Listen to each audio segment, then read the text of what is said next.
ওনার মানে যিনি security chief Piyush Pandey আজ সকাল থেকে বর্ধমানে ছিলেন, তো পীযূষ পান্ডে বা বর্ধমানের পুলিশ সুপার কি করছিলেন? এটা তো মানে রসিকতার বিষয় নয়। দেখুন, যা মমতা বন্দ্যোপাধ্যায় বলেছিলেন আমি সেটাই বিশ্বাস করব, কারণ তিনি মুখ্যমন্ত্রী। তিনি যা বলেছেন it is a serious security ব্রিচ।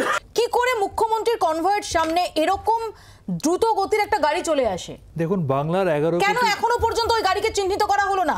দেখুন, বাংলার 11 কোটি মানুষের সিংহভাগের আশীর্বাদ শুধুমাত্র ভোটের ব্যালটেই প্রতিফলিত হয় না। সাধারণ মানুষের অকৃপণ আশীর্বাদ আছে বলেই আজকে এত বড় একটা দুর্ঘটনা থেকে আমাদের মুখ্যমন্ত্রী মমতা বন্দ্যোপাধ্যায় তিনি কোনোভাবে রেহাই পেয়েছেন এবং তিনি নিজে বলেছেন যে পুলিশ তদন্ত করছে, পুলিশ গাড়িটাকে চিহ্নিতকরণের কাজ করছে, ইনভেস্টিগেশন প্রপার হোক। আপনি জানেন আমাদের মুখ্যমন্ত্রী যথেষ্ট মানবিক, তিনি ওরকম প্রতিহিংসা পরায়ণতা কখনোই করেন না যে এরকম কেন হয়েছে, এখনই তাকে ধরো, তাকে অ্যারেস্ট করো, তাকে এমুক করো তমুক করো। তিনি বলেছেন পুলিশের কাজ পুলিশ করবে, পুলিশ ইনভেস্টিগেট করছে, পুলিশ নিশ্চয়ই বিষয়টা দেখবে। সায়ন, না, উনি রাজ্যের মুখ্যমন্ত্রী, ওনার দ্রুত সুস্থতা কামনা করছি, কিন্তু 2-3টে কথা। এক নম্বর, উনি ওনার তৈরি করা যা রুল, এই যে নো হেলমেট নো পেট্রোল, কিছুদিন আগে এই যে সংগতি মিছিল না কি হলো, আমরা দেখলাম স্কুটির পিছনে উনি হেলমেট না পরে ঘুরে বেড়াচ্ছেন। আজকে উনি বললেন যে ড্যাশবোর্ড আমার মাথায় এসে লেগেছে, তার মানে ওনার কথা যদি সত্যি প্রমাণিত হয় তাহলে ধরে নিতে হবে উনি সিট বেল্টটুকু পরেছিলেন না। যদি উনি তো ড্যাশবোর্ডের দিকে জানি, ড্যাশবোর্ড এগিয়ে এসেছে, ঠিক ড্যাশবোর্ডের তো আর দেখো, আমি এইটা নিয়ে হাসি মজাক একদম করতে চাই না, ড্যাশবোর্ডের তো প্রাণ নেই যে ড্যাশবোর্ড ঠেলে এগিয়ে এসছে, ফলত উনি সিট বেল্ট পরেছিলেন না। আমাদের কথা, উনি একটি দামি এক্সইউভি গাড়িতে ঘোরেন, উনি মুখ্যমন্ত্রী, তার জন্য ঘুরতে পারেন নিরাপত্তার জন্য। মুখ্যমন্ত্রী কিন্তু আমি বলছি মুখ্যমন্ত্রী, আরে বাবা এটাকে ক্রিটিসাইজ করিনি, শান্তনুদা প্লিজ। আমি বলছি মপিয়াদি, উনি মুখ্যমন্ত্রী, উনি ওনার একটা বিশাল বড় কনভয়ে যান, উনি একটি বড় গাড়িতে চড়েন, ওনার ড্যাশবোর্ড মাথায় এসে লাগতে পারে। তুমি মৌপিয়ানন্দী, তুমি যে গাড়িতে চড়ো সেই গাড়ির হাফ হতো নয়, তাহলে একই ঘটনা রোড সেফটির ক্ষেত্রে যদি তোমার আমার ক্ষেত্রে হয় তাহলে আমাদের তো আর ড্যাশবোর্ড মাথায় এসে লাগার উপক্রম থাকবে না, আমরা তো সোজা উপরের দিকে চলে যাব।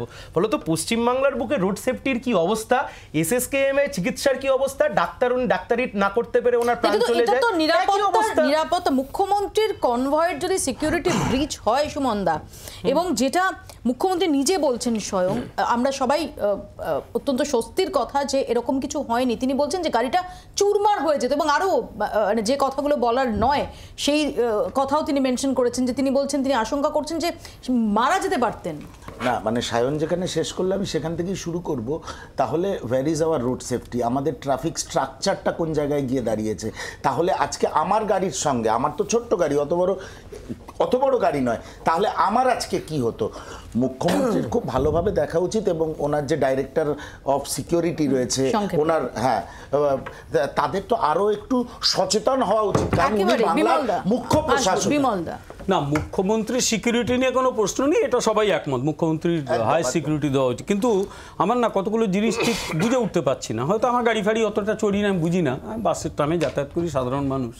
এখন গাড়ি 200 কিলোমিটার দিয়ে এসে মেরে দিল, মানে না মারেনি, খুব এত স্পিডে যাচ্ছিল।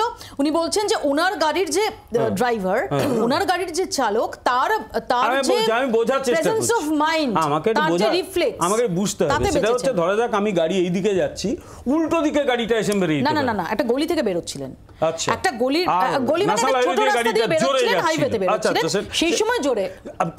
ভারতের কোন রাস্তায় 200 কিলোমিটার বলে বিষয়তে, যে রাস্তায় উনি আসছেন সেটা একটা প্রশ্ন। 180 কি সম্ভব? আমি কোনো গাড়িতে চাপিনি 180 কিলোমিটার জোরে চালাই, এটা একটা প্রশ্ন। দ্বিতীয় প্রশ্ন হচ্ছে যে গাড়ি চড়েন না, না আমি দু একজন এরাই তো চড়াই, এরাই আমাকে নিয়ে আসে টাসে এখানে ওখানে নিয়ে যায়, সেই জন্য এদের গাড়ি চড়ি, এখানকার গাড়ি চড়ি, দু একটা গাড়ি ভাড়া করি। আর সেটা হচ্ছে নির্বাচনের আগে নির্বাচনের পর ব্যান্ডেজটা খুলে যাবে, এটা যেন না হয়। আমার একটা লাইন আছে, আমি বলছি গোটা ঘটনার তদন্ত হওয়া উচিত। তৃণমূলের মধ্যে নবীন প্রবীণ নিয়ে যা ঝগড়া লেগেছে, কে মুখ্যমন্ত্রীর উপর আঘাত করতে চাইছে, তৃণমূলের ভেতরের লোক কিনা,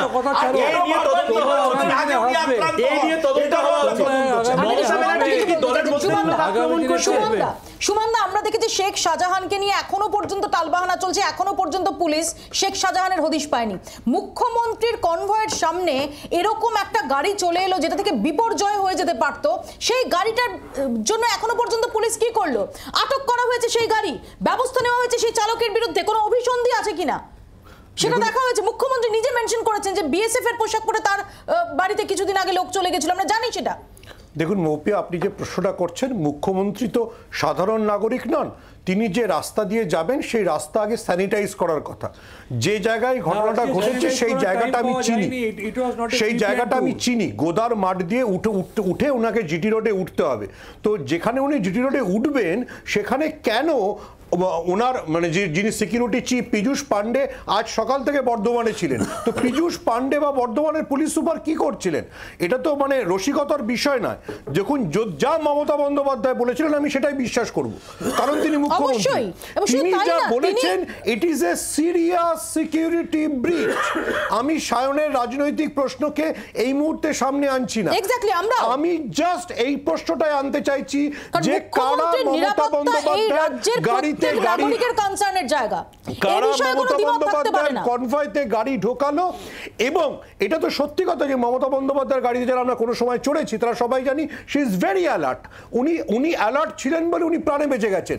কিন্তু এই যে সিরিয়াস সিকিউরিটি থ্রেট, বর্ধমানের পুলিশ সুপার, ওনার সিকিউরিটি চিফ পীযূষ পান্ডে, যিনিও আগে একসময় বর্ধমানের পুলিশ সুপার ছিলেন, পীযূষ পান্ডে কি করছে? এবং I agree to the point যে মমতা বন্দ্যোপাধ্যায় সাম্প্রতিককালে দুটি ঘটনায় অভিযোগ করলেন।